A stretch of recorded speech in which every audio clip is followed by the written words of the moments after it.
The morning Frankfurt was supposed to die, it didn't. Instead, it woke up on March 22nd, 1945 to find American tanks Status parked where report the now. Kaiser statue used to stand, Move out, flank and left. soldiers who looked too young to shave, handing See out this? chocolate to It's from children an who looked airplane. too old to Wow, cry. I see. Yes. Captain Daniel but be Reeves careful, it's stood in the sharp. main square Thank of what you. used to be the financial district, watching smoke rise from fires that had finally burned themselves out. Around him, the 3rd Infantry Division was establishing checkpoints, stringing telephone wire, and trying to impose order on a city that had forgotten what order looked like. He was 34 years old, a former high school principal from Portland, Maine, who had spent 3 years learning that the arithmetic of war had nothing to do with the mathematics he used to teach. In war, you could subtract millions and still not reach zero. You could add victory to victory and somehow end up with less than you started with. "Sir, we've got a situation at the checkpoint." Private Eddie Morrison approached with the cautious gait of someone who'd learned that every corner might hide a sniper. "German civilians are gathering. They're asking for food." "How many?" "Started with a dozen. Now there's maybe 100. Women mostly. Some kids. They look pretty desperate." Reeves followed Morrison to the eastern checkpoint, where a crowd had indeed gathered. They stood behind the hastily erected barricade, silent and watchful. No shouting, no demands, just waiting with the patience of people who had learned that patience was the only currency they still possessed. A woman stood at the front of the group. She was perhaps 40, though war had a way of aging people beyond their years. Her coat had been mended so many times it was more thread than fabric. She held the hand of a girl who might have been 8 or 80. It was impossible to tell through the layers of dirt and hunger. Reeves approached the barricade. "Does anyone speak English?" The woman stepped forward. "I speak some English. I was teacher before." She gestured vaguely at the ruins behind her, a movement that encompassed everything that had been lost. "What do you need? Food, water, medicine for the children." Her English was careful, each word placed deliberately. "The ration centers are empty. We have nothing for 3 days." Reeves looked at Morrison. "Get Lieutenant Walsh. Tell him we need to set up an emergency distribution point." "Sir, regulations say we're not supposed to." "I know what regulations say, Private. Get Walsh." After Morrison left, Reeves looked at the woman. "What's your name?" "Margaret Keller. I was an English teacher at gymnasium. Before the bombing." "You have children." "A daughter, 12 years old. Her father died in Russia. My son died in the bombing last year. He was 6. She said this without emotion, just facts delivered in the same tone she might once have used to recite English verb conjugations. "I'm sorry." "Everyone is sorry. Sorry does not fill empty stomachs." The bluntness of it struck Reeves like a slap. He'd been preparing speeches in his head about democracy and reconstruction and the new Germany that would rise from the ashes. But this woman didn't need speeches. She needed bread. Over the next week, Reeves found himself returning to that checkpoint every day. The crowd grew larger, more organized. Margaret seemed to have become their unofficial representative, translating requests, managing disputes, keeping order. He learned that before the war, she had taught at one of Frankfurt's best schools. She spoke 4 languages, had a university degree in literature, and had once traveled to London for a teaching conference. Now she lived in the basement of a bombed-out apartment building with 11 other women and children sleeping on newspapers and eating whatever they could scavenge from the rubble. "Why do you keep coming back here?" she asked him one afternoon as he supervised the distribution of army rations. "It's my job." "No, your job is to occupy." This, she gestured at the food supplies. "This is extra." Why Reeves thought about this. Because someone has to remember that you're people, not just enemies. "And do you remember this, that we are people?" "I'm trying." "Trying is not the same as believing." She was right, of course. He'd spent 3 years being trained to think of Germans as the enemy, as something less than human that needed to be destroyed for the world to be safe. You couldn't fight a war thinking of the other side as mothers and teachers and children. You'd never pull the trigger. But the war was over now, or at least this part of it was. And the woman standing in front of him wasn't carrying a rifle. She was carrying a dead child's memory and a living child's hunger. That evening, Reeves sat in his temporary quarters, a commandeered apartment that had somehow survived the bombing, and wrote a letter to his wife, Helen, back in Maine. "Dear Helen, I don't know how to describe what I'm seeing. The city is destroyed, but the people are still here living in the ruins like ghosts who forgot they were supposed to disappear. There's a woman named Margaret who comes to the checkpoint every day. She reminds me of you, sharp, uncompromising, refuses to suffer fools. Before the war, she taught English literature. Now she's teaching children how to identify which plants in the rubble are edible and which will make you sick. I keep thinking about what you said before I shipped out. That war doesn't end when the shooting stops. That the real work begins after. I didn't understand then. I do now. The boys are struggling with the non-fraternization orders. We're supposed to keep our distance, not get friendly. But how do you not get friendly when you're handing a starving child a chocolate bar and watching their whole face light up like Christmas morning? I don't know what I'm doing here, Helen. I thought I did. Now I'm not so sure. Love always Daniel. He sealed the letter but didn't mail it. There were things you couldn't say in letters that might be read by censors. Things you couldn't admit even to yourself. The cigarette economy emerged slowly like a weed growing through concrete. Reeves first noticed it during his third week in Frankfurt. A sergeant named Bill Kowalski had started trading his cigarette rations for eggs, fresh vegetables, sometimes a bottle of wine that somehow survived in someone's cellar. "Where are you getting this stuff, Kowalski?" "Trading, sir. Local woman does my laundry. I give her some smokes. She uses them to buy food, brings me the extra. Everybody wins." "That's against regulations." "Yeah, well, so's a lot of things." Kowalski shrugged. "The Deutsche Mark ain't worth the paper it's printed on. Cigarettes, though, those are worth something. One pack can buy you a week's worth of meals." Reeves knew he should report it, knew he should crack down. But when he saw the fresh eggs on Kowalski's breakfast plate while everyone else was eating powdered scramble, he couldn't bring himself to care. By April, the entire occupation force was running on cigarettes. A single lucky strike could buy a streetcar ride. A pack could pay a month's rent. A carton could employ a cook, a cleaner, and a tailor. The American soldiers, most of them barely out of high school, found themselves with more purchasing power than they'd ever had in their lives. A private cigarette ration made him richer than a German doctor. Reeves watched it happen with growing unease. The power imbalance was staggering.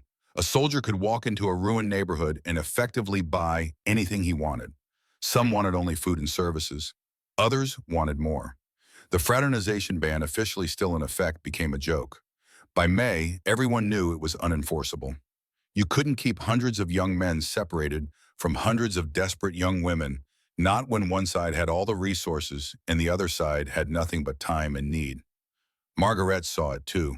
"Your soldiers are becoming kings," she told Reeves one afternoon as they watched a GI hand cigarettes to a woman in exchange for mending his uniform. "Kings in a kingdom of ash. Are people being hurt?" "Hurt," she laughed bitterly. "What does hurt mean anymore? Is it hurt when a woman trades her dignity for bread? Is it hurt when she smiles at a man she would have spit on a year ago because he holds her child's survival in his cigarette case? That's not your fault, not your problem." Her eyes flashed. "You think because you hand out chocolate and play nice that you are different? You are all the same. You have power. We have nothing. Everything that happens here happens in that shadow." Reeves had no answer to that. That night, he walked through the ruins alone past the broken buildings and the makeshift shelters. He saw American soldiers laughing with German women outside a cellar bar that had somehow stayed in business. He saw children trailing after Gias begging for candy. He saw couples disappearing into doorways, transactions completed with smiles and cigarettes, and the willful blindness of people who needed to believe they had chosen freely. He thought about Margaret's words, about power and powerlessness, about the difference between giving and taking, and whether that difference even existed when one side had everything and the other had nothing. In June, the non-fraternization ban was officially relaxed. Soldiers were now permitted to speak with German children. Within weeks, it would be extended to all civilians. The announcement was met with relief by most of the troops. The pretense could finally stop. The relationships that had been forming in secret could come into the open. But Reeves felt only a deepening sense of unease. "Congratulations," Margaret said when he told her about the policy change. "Now you can feel good about what you were already doing. People wanted this, your people and mine." "Yes, because your people have cigarettes and mine have hunger." Of course we want this. A prisoner wants the chains loosened too, but that doesn't make him free. You're not prisoners. Aren't we? We cannot leave. We cannot choose. We can only accept what you offer and be grateful for it. What do you call that if not prison? Reeves wanted to argue, but he couldn't find the words. Because she was right. The Americans controlled the food, the medicine, the shelter, the entire apparatus of survival.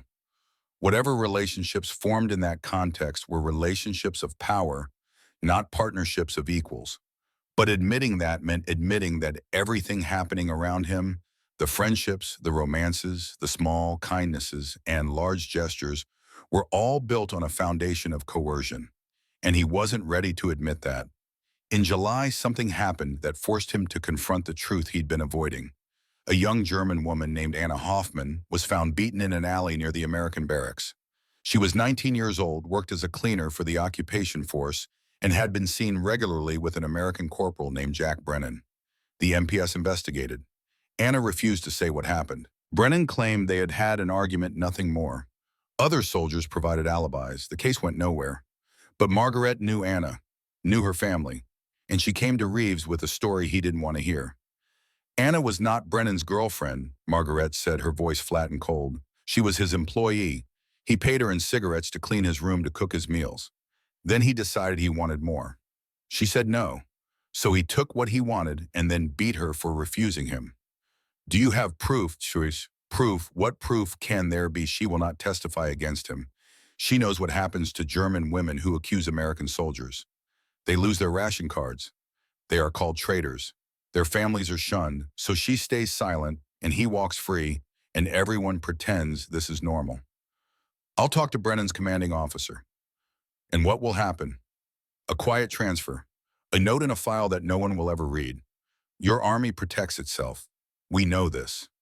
The army has a justice system. For your soldiers, not for us. We are still the enemy. You can hand us chocolate and still treat us like we deserve whatever happens to us. Reeves wanted to deny it, wanted to insist that justice would be served. But he'd been in the occupation long enough to know better. Cases like Anna's rarely went anywhere.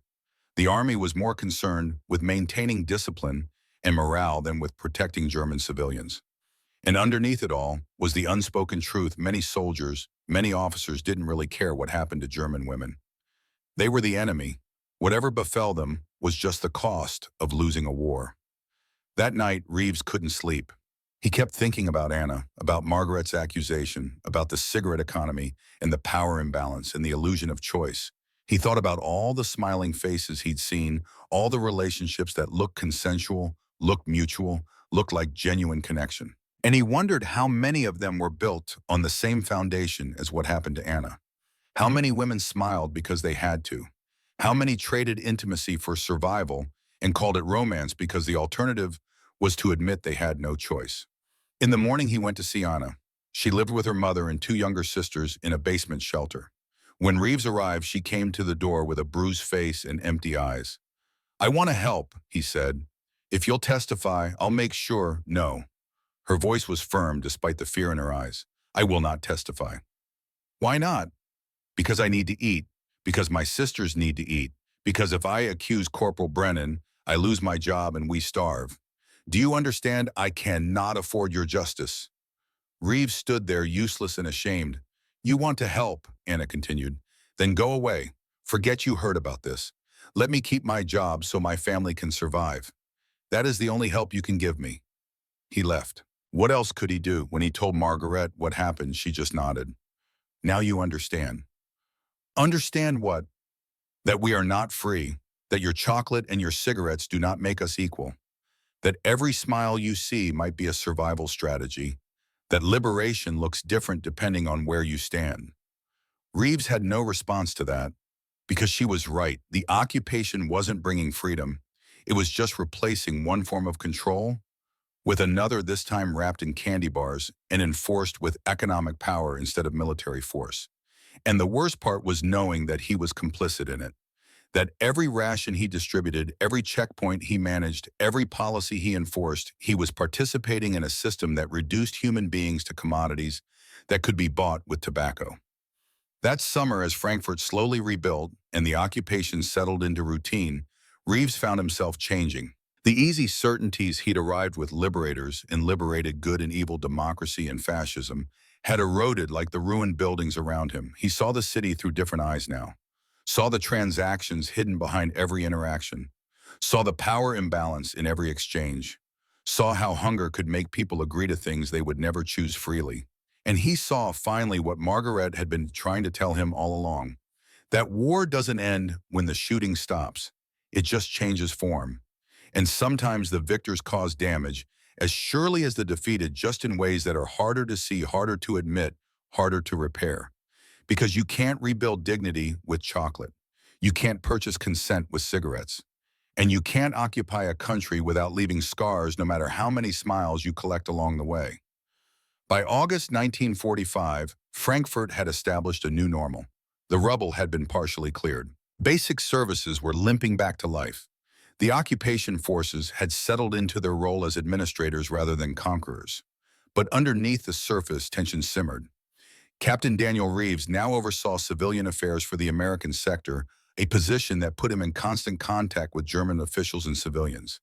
He'd learned to navigate the complex politics of occupation, the competing demands of military necessity, civilian need, and Washington's directives about how to rebuild Germany without making it too comfortable for its people. The official policy was no fraternization, though that ship had long since sailed. What they really meant now was fraternization is officially discouraged but unofficially tolerated as long as it doesn't cause scandals. It was a policy of plausible deniability, and Reeves hated it. Margaret Keller had become his unofficial advisor on German civilian matters. She'd proven herself indispensable, intelligent, direct, unafraid to tell him when American policies were cruel or stupid or both. She'd also become something close to a friend, though neither of them would have used that word. Friends implied equality, and equality was impossible between an American officer with the power to authorize rations and a German civilian who needed those rations to survive. One afternoon in late August, Margaret came to his office with a list of names. "These are women who have been accused of horizontal collaboration," she said, using the bitter slang term for women who had been intimate with occupation soldiers. Reeves looked at the list. 37 names. Some he recognized, women who worked for the American administration, who cleaned barracks or cooked in the mess halls. Who's accusing them? Their neighbors, other Germans, people who think these women are traitors for being with Americans. Are they being harassed? Worse. Last night, someone painted markings on their doors. Red crosses like marking them for plague. 3 women have had their ration cards stolen. Another was beaten on her way home from work. Reeves felt ice in his stomach. "Why are you bringing this to me?" "Because your soldiers are the reason these women are targets. And because if this continues, someone will be killed." "What do you want me to do?" Margaret's eyes were hard. "I want you to understand what your presence here costs us. I want you to see that your chocolate and your cigarettes create more problems than they solve. I want—" She stopped collecting herself. "I want you to protect these women. They are being punished for surviving. I'll assign MPS to patrol those neighborhoods. That will make it worse. Armed Americans protecting German women who sleep with Americans. Do you not see how that looks? You will only prove to their accusers that these women are collaborators who have sold out to the occupiers. And then what do you suggest?" "There is no good answer. This is the impossible situation you have created. Women need to survive. Americans have resources. Women use what they have to get what they need. Then they are punished for it. There is no solution because the problem is occupation itself." After Margaret left, Reeves sat alone in his office staring at the list of names. He thought about what Margaret had said, about the impossible position these women were in. Damned if they did, damned if they didn't. Trade intimacy for survival, be labeled a traitor. Refuse, potentially starve. And the Americans, himself included, had created this situation by bringing in resources and distributing them through relationships that inherently carried power imbalances. That evening, he attended a meeting of occupation officers where the topic of fraternization scandals came up. Colonel Harrison Webb, the sector commander, was blunt. "I don't care what the men do in their off hours as long as it doesn't embarrass the Army. But we're getting reports of German civilians attacking women who associate with our troops. I need this handled quietly. Sir, Reeves spoke up, maybe we should address why these attacks are happening. The economic disparity between, save the sociology lecture, Captain. Our job is to maintain order, not solve Germany's social problems. These women are adults making adult choices. If there are consequences, that's on them. With respect, sir, calling it a choice when one side controls all the food and resources. Are you suggesting our men are forcing themselves on German women? No, sir. I'm suggesting the dynamic is more complicated than simple consent. Then uncomplicate it for me, Captain. Are there assaults we need to prosecute, yes or no? Reeves thought about Anna Hoffman, about her refusal to testify because she couldn't afford justice. No, sir, he lied. After the meeting, Major Tom Fletcher pulled him aside. You're tilting at windmills, Dan. Someone needs to. No, someone needs to keep their head down and do their job. You start questioning the whole occupation, you'll end up relieved of duty and nothing will change. So I should just ignore it. I'm saying pick your battles. You can't fix everything. Focus on what you can actually influence. But what could he influence? The power imbalance was built into the structure. As long as Americans controlled resources and Germans needed those resources, every relationship would be tainted by that imbalance. In September, the situation escalated. A young woman named Greta Zimmerman was found dead in the Main River. She'd been seeing an American lieutenant named Robert Hayes. German police determined it was suicide. She'd left a note saying she couldn't bear the shame anymore. Hayes was distraught. He insisted they'd been in love, that they were planning to marry. He couldn't understand why she would kill herself, but Margaret could. She was pregnant, she told Reeves. 3 months. Her family found out. They told her she was a disgrace. Her father said he would rather have no daughter than a daughter carrying an American's bastard. Did Hayes know? She was going to tell him, but she was afraid. Afraid he would leave. Afraid he would stay out of obligation but resent her. Afraid that even if they married, her family would disown her, and she would be trapped in a foreign country with a man who didn't really want her. That's a lot of assumptions. Is it? How many of your soldiers actually marry the women they sleep with? How many disappear the moment things get complicated? Reeves didn't have an answer because he knew the statistics. Hundreds of relationships, dozens of pregnancies, a handful of marriages.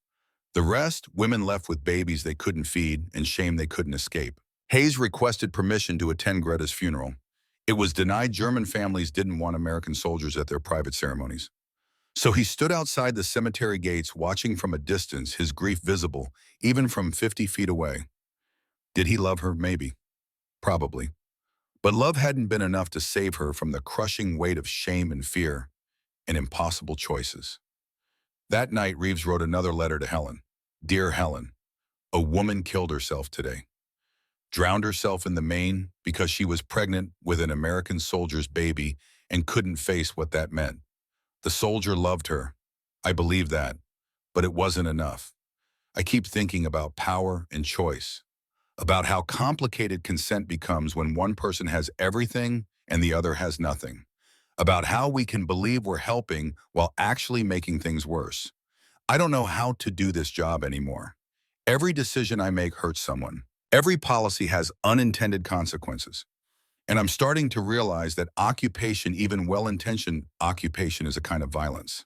Not the violence of bombs or guns, but the violence of stripping people of agency and pretending we're doing them a favor. I don't know who I am anymore, Helen. I came here to help rebuild. But maybe you can't rebuild what you've also destroyed. Love, always, Daniel. This time he mailed the letter. In October, the Army released new directives about relationships between soldiers and German civilians. Effective immediately. 1. Soldiers were permitted to socialize with German civilians in public settings. 2. Intimate relationships were not encouraged but not forbidden. 3. Soldiers who wished to marry German women must apply for permission through proper channels. 4. Women seeking to emigrate as war brides would face extensive background checks. The policies were meant to regularize what was already happening. But they created new problems. German women who wanted to marry American soldiers faced investigation of their backgrounds, their families, their political affiliations during the war. Many were rejected for having relatives who'd been Nazi party members, a standard that would have disqualified most Germans. Meanwhile, relationships that weren't heading toward marriage existed in limbo, not quite sanctioned, not quite forbidden, and the cigarette economy continued to grow. By winter, you could buy almost anything in Frankfurt with American cigarettes. Food, clothing, jewelry, artwork salvaged from bombed mansions, sexual services, silence. Reeves watched it happen with a sick feeling in his stomach. The black market had become the primary economy, and American soldiers were its kings. Margaret brought him more and more stories of exploitation, abuse, coercion, dressed up as choice. Women who traded sex for ration cards. Men who collected multiple girlfriends in different neighborhoods playing them against each other. Soldiers who promised marriage, got women pregnant, then rotated out and disappeared. "Why do you keep telling me these things?" he asked her one afternoon. "What do you want me to do?" "I want you to stop pretending this is normal. I want you to admit what this really is, which is occupation, with all that implies. You are not liberators. You are conquerors who happen to smile more than the last ones. That's not fair." "Fair, you want to talk about fair." Her voice rose for the first time since he'd known her. "You come here with your power and your resources and your rules, and you expect us to be grateful. You hand out chocolate to children and sleep with their mothers and call it friendship. You take what you want and then judge us for giving it to you. And you want me to call that fair? I never you, not you personally maybe, but your army, your country. You bring the system, you benefit from it, you are complicit even if you don't like it." Reeves had no defense because she was right. That night, he made a decision that would change everything. He started documenting the cases Margaretti brought him, writing down names, dates, circumstances, building a record of what was really happening underneath the official narrative of benevolent occupation. He didn't know what he would do with the documentation. Probably nothing. But he needed to create some kind of accounting, some record that these things had happened and that someone had noticed. Anna Hoffman's case, Greta Zimmerman's suicide, the women harassed for fraternizing, the pregnancies abandoned, the promises broken. He wrote it all down. In November, something unexpected happened.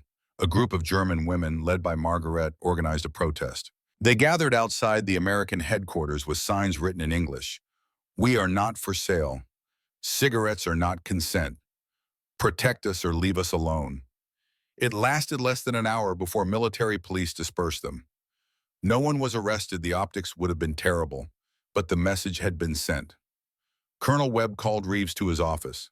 "Did you know about this protest?" "No, sir." "Your German contact, Keller, she organized it." "I wasn't aware of her plans." "I want her removed from any official capacity. No more consulting work.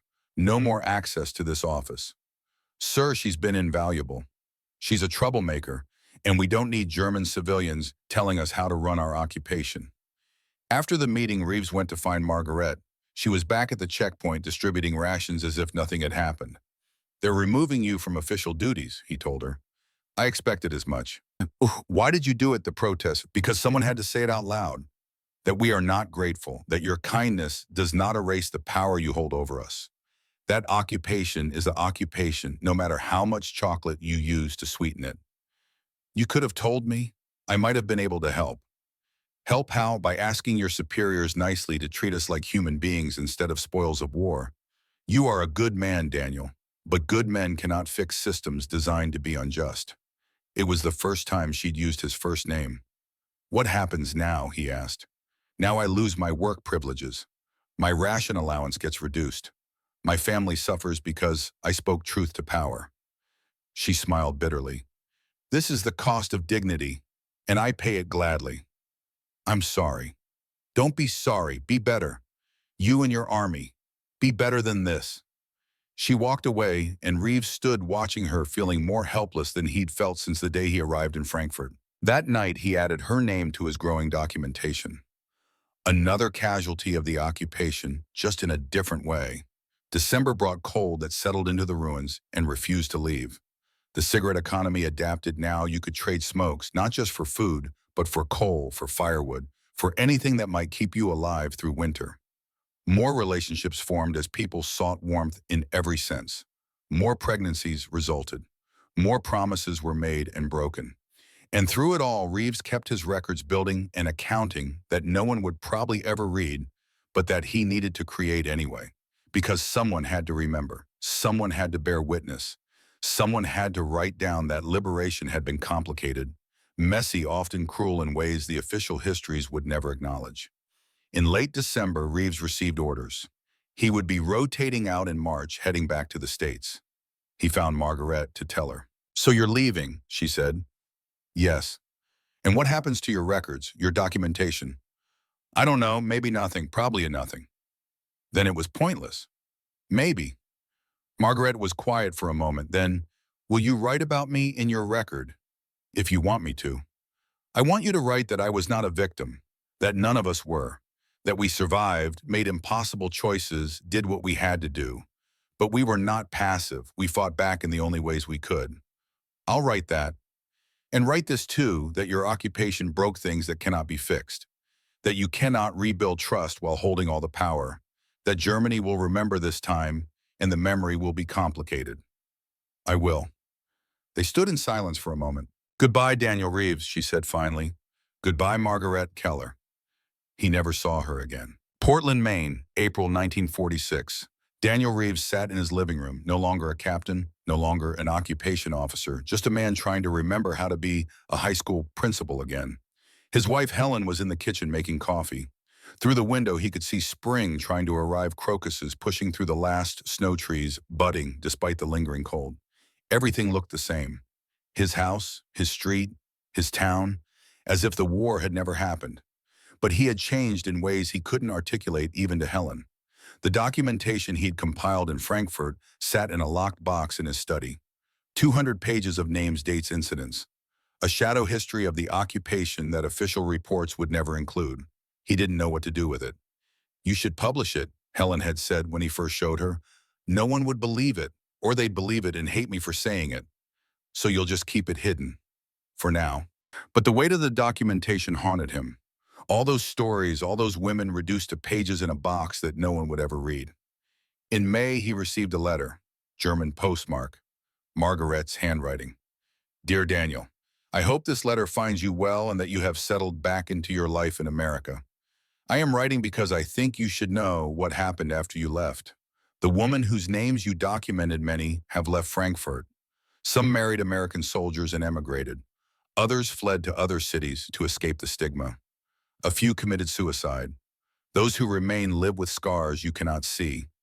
They survived, but survival came at a cost we are still counting. The cigarette economy continues. The black market thrives. The power imbalance remains.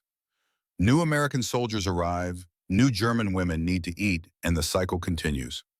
I tell you this not to burden you with guilt, though perhaps you deserve some. I tell you because you are one of the few Americans who seem to notice what was really happening, and someone must remember. You asked me once if I thought you were different from the other soldiers. I told you no. I was wrong. You were different because you saw the system for what it was, even if you couldn't change it. That is something. Not much, but something. I hope you do something useful with your documentation. Do not let those stories disappear. Yours, Margaret Keller. Reeves read the letter 3 times, then put it in the box with the documentation. Over the following months, more letters arrived. Not from Margaret, but from soldiers he'd served with. Some were cheerful accounts of successful marriages, GIs who'd brought German wives back to America, started families, built lives. "Best thing that ever happened to me," one wrote. Others were darker. Soldiers wrestling with guilt over relationships they now recognized as exploitative. Men who'd left women pregnant and couldn't forget. Veterans who'd thought they were liberators and were now wondering if they'd been something else entirely. Reeves responded to all of them carefully, honestly. He didn't judge. He listened. And slowly a pattern emerged in the letters. Most of the soldiers genuinely believed they'd been doing good, sharing resources, forming friendships, falling in love. They saw themselves as generous, kind, helpful. Very few recognized the power imbalance inherent in every interaction. It was easier to believe in mutual choice than to confront the reality that hunger compromises consent in ways that can't be fixed with good intentions. In July, Reeves was invited to speak at a veterans group about his experiences in the occupation. He prepared carefully, choosing his words with precision. The occupation of Germany, he told the assembled veterans, was necessary. But necessary doesn't mean simple, and it doesn't mean innocent. We brought food to starving people. That was good. But we also created an economy where that food became currency and where desperate people had to trade pieces of themselves to survive. That was complicated. Many of you formed relationships in Germany. Some of those relationships were genuine and wonderful. But we need to acknowledge that all of them existed in a context of profound power imbalance. And power imbalance changes the meaning of consent in ways we're still trying to understand. The room was silent when he finished. Afterwards, several veterans approached him privately. Some angry, "You're calling us rapists?" Others thoughtful, "I never thought about it that way." One elderly veteran pulled him aside. "My son married a German girl," the man said. "Brought her back here in '47. They've got 3 kids now, beautiful family. Are you saying that wasn't real?" "I'm saying it might have been real and complicated. That it can be both love and a transaction born of necessity. That the world isn't simple. That's an uncomfortable way to live." "Yes, it is." In September, Reeves decided to type up his documentation and send it to several historians studying the post-war occupation. Most never responded. One wrote back, "Thank you for this material. It complicates the narrative in important ways. However, I don't believe the academic community is ready for this kind of analysis. The official story is too well established, and too many people have invested in the myth of the benevolent American liberator.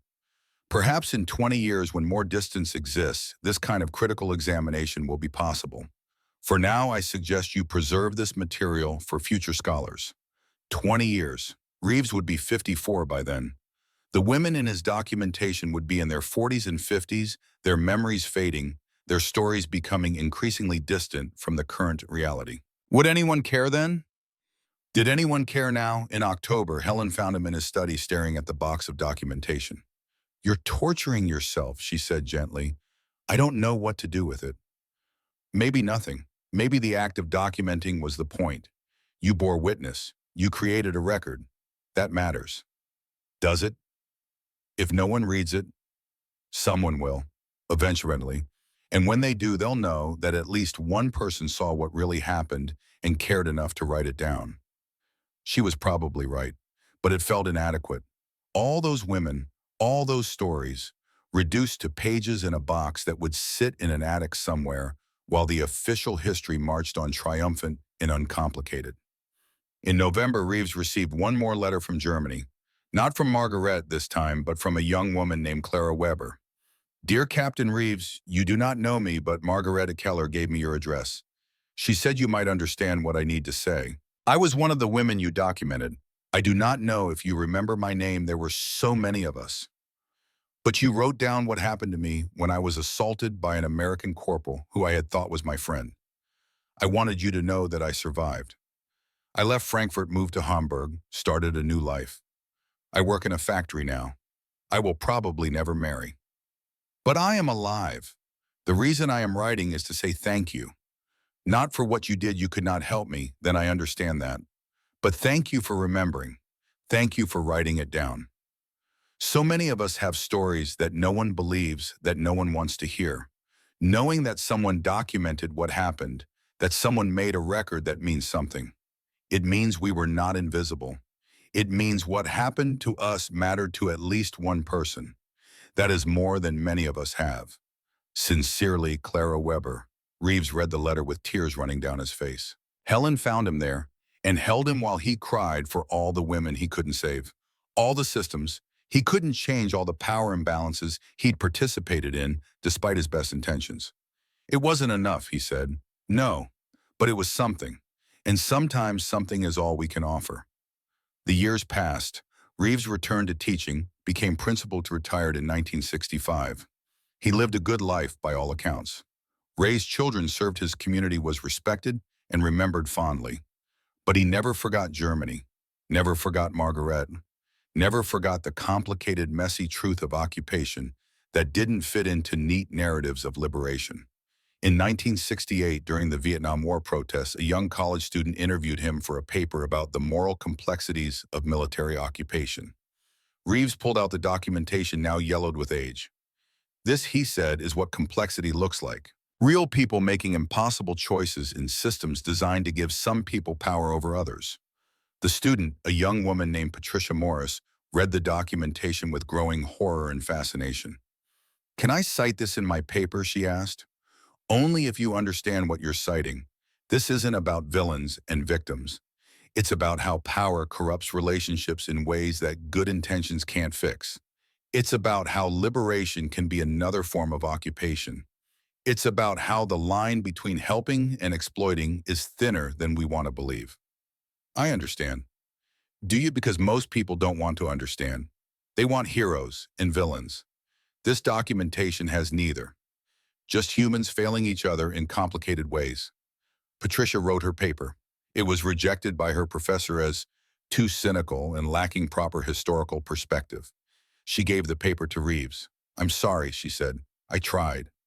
"The trying matters," he told her. In 1975, Reeves died of a heart attack at age 64. Among his effects, Helen found the documentation still preserved, still waiting for someone to take it seriously. She donated it to a university archive specializing in World War II oral histories. There it sat for 15 years, mostly unread, until 1990, when a graduate student named Maria Gonzalez stumbled across it while researching something else entirely. She read it cover to cover in one sitting. Then she began the work of tracking down the women named in the documentation, or their children, or their grandchildren. Some had died, some refused to talk. Some had emigrated and couldn't be found. But a handful responded. And their stories, combined with Reeves's documentation, formed the basis of a dissertation that challenged the standard narrative of American occupation in post-war Germany. The dissertation was controversial. Some historians praised it for bringing nuance to a too simple story. Others criticized it for being anti-American or exaggerating isolated incidents.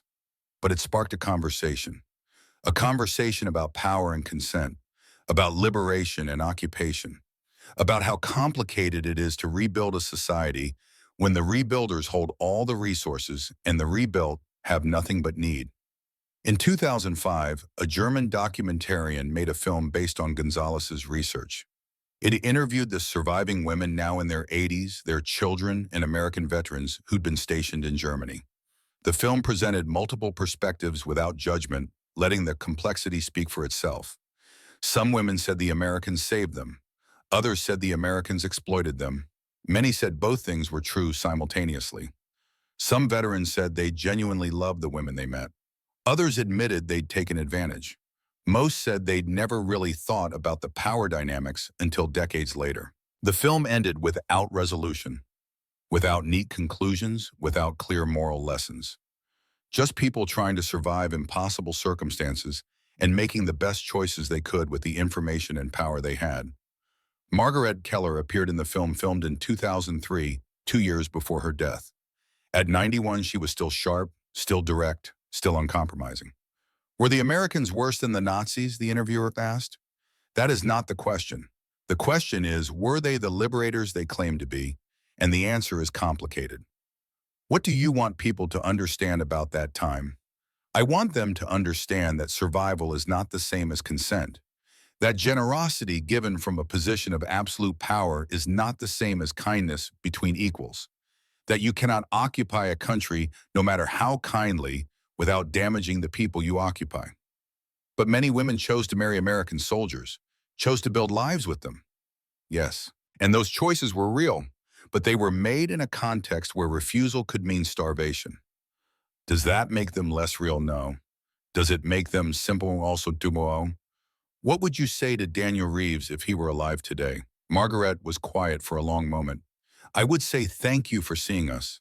Thank you for recognizing that the situation was impossible.